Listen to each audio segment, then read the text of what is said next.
Morgan Housel एक American author है और द कोलैबोरेटिव फंड के पार्टनर भी है, जो एक वेंचर कैपिटल फर्म है based in New York. Morgan Housel सबसे ज्यादा जाने जाते हैं अपनी one of the best book the psychology of money की वजह से।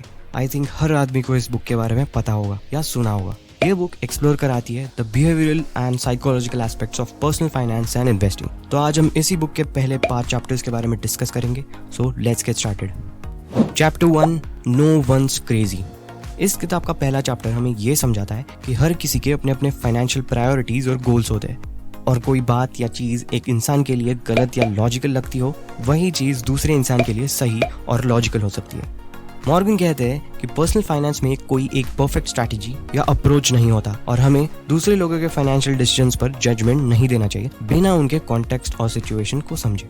इस पॉइंट को एक्सप्लेन करने के लिए मॉर्गन एक कहानी शेयर करते हैं एक आदमी की, जो ट्रैवल करने के लिए $1000 खर्च करता है अपनी फर्स्ट क्लास प्लेन टिकट खरीदने के लिए, जबकि उसके पास उसकी अफोर्डेबिलिटी या खर्चों के लिए पैसे नहीं है। अगर आपको ये डिसीजन इलॉजिकल लग रहा है तो मॉर्गन एक्सप्लेन करते हैं कि उस आदमी को फ्लाइट से डर लगता है और वो आदमी सोचता है कि फर्स्ट क्लास की एक्स्ट्रा कंफर्ट और एमिनिटीज से उसकी एंजाइटी या उसका डर कम हो सकता है। इस कॉन्टेक्स्ट में इस आदमी का प्लेन टिकट पर ज्यादा पैसे खर्च करना बिल्कुल सही है। इस चैप्टर का लेसन ये है कि हमें दूसरे लोगों के फाइनेंशियल डिसीजंस को जज करने से पहले उनकी सिचुएशन को समझना चाहिए। हर इंसान के अलग गोल्स और प्रायोरिटीज होते हैं, और जो बात एक आदमी के लिए सही लगती है वही बात दूसरे के लिए कंप्लीटली गलत हो सकती है। Chapter 2, luck and risk. दूसरे चैप्टर में मॉर्गन फाइनेंशियल आउटकम्स में लक और रिस्क के इंपॉर्टेंस पर फोकस करते हैं। वो कहते हैं कि लक सक्सेस या फेलियर में एक सिग्निफिकेंट रोल प्ले करता है और हम इसका इम्पैक्ट ऑफन अंडर एस्टिमेट करते हैं। फॉर एग्जाम्पल, जो इंसान वेल्दी फैमिली में पैदा होता है उसका एक हेड स्टार्ट होता है जो लार्जली उसके लक की वजह से होता है।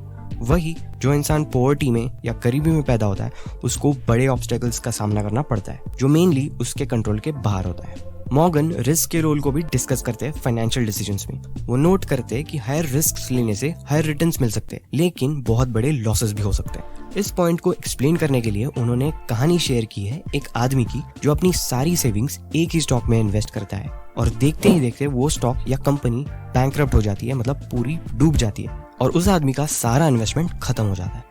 इस चैप्टर का लेसन ये है कि हमें फाइनेंशियल डिसीजंस में इन्वॉल्व रिस्क पर थोड़ा ध्यान देना चाहिए और वर्स्ट केस सिनेरियो को कंसीडर करना चाहिए। हमें लक का रोल भी फाइनेंशियल आउटकम्स में रिकॉग्नाइज करना चाहिए और अपने सक्सेस या फेलियर को अपनी एबिलिटीज के ऊपर ज्यादा एट्रीब्यूट नहीं देना चाहिए। Chapter 3, never enough. इस चैप्टर में बताया गया है कि पैसा हमें कभी भी पूरी तरह संतुष्ट नहीं कर सकता और हमेशा अधिक पैसे कमाने की हमें इच्छा होती है। मॉर्गन का कहना है कि संपत्ति की तलाश कभी खत्म नहीं होती और हमें एक लेवल ऑफ फाइनेंशियल सिक्योरिटी को ढूंढने पे फोकस करना चाहिए जो हमें अपनी लाइफ को अपने तरीके से जीने की फ्रीडम दिला सके। इस पॉइंट को समझाने के लिए मॉर्गन एक हेज फंड मैनेजर की कहानी बताते हैं जो कि पहले से ही इतने वेल्दी है कि कभी वो अपना पैसा पूरी तरीके से स्पेंड नहीं कर सकते अपने लाइफ टाइम में, फिर भी उन्हें और ज्यादा पैसे कमाने की आदत लग चुकी है। उनकी इतनी सफलता के बावजूद भी वो कभी संतुष्ट नहीं है और घंटों तक काम करने में लगे रहते हैं, जिसके कारण अपने परिवार और दोस्तों से दूर ही रहते हैं और उनके साथ कभी टाइम स्पेंड नहीं करते। इस चैप्टर का लेसन ये है कि हमें पैसे के साथ अपना रिश्ता समझदारी से रखना चाहिए और इस सोच में ना पड़े कि अधिक पैसा हमें और खुशी दिला सकता है, बल्कि हमें अपने फाइनेंशियल गोल्स और पर्सनल वैल्यूज के बीच एक बैलेंस या संतुलन ढूंढना चाहिए। Chapter 4, compounding.